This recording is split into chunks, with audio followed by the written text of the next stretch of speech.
সাবেক সংসদ সদস্যকে 25 মামলায় আদালত জামিন দিয়েছেন এবং জিয়া 2 25 মামলাতে আদালত জামিন নামঞ্জুর করেছেন।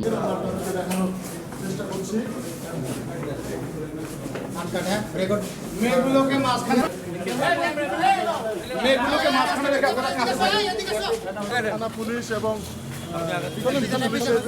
তাকে কঠোর নিরাপত্তার মধ্য দিয়ে লালমিয়া আদালতে ঘুরছে।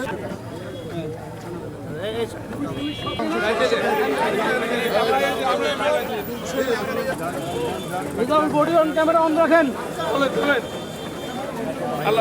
পিছনে সাধারণ লোক আসবে না।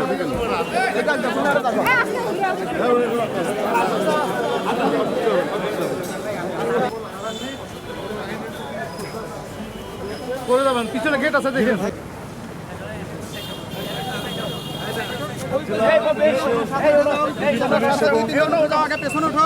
পুলিশ এবং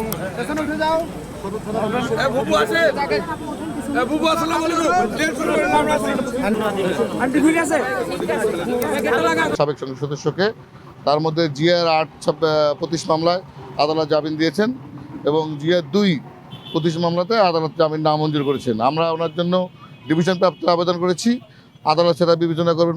আগামী রবিবার ওনার দিন ধার্য করছে। আগামী পরবর্তীতে আমরা ওনার যে মামলাগুলো আছেন, আরও 3টে মামলা ওনার জন্য পিসি দিয়েছে, সেই মামলাগুলোর জন্য আমরা জামিন প্রার্থনা করবো আদালতের কাছে।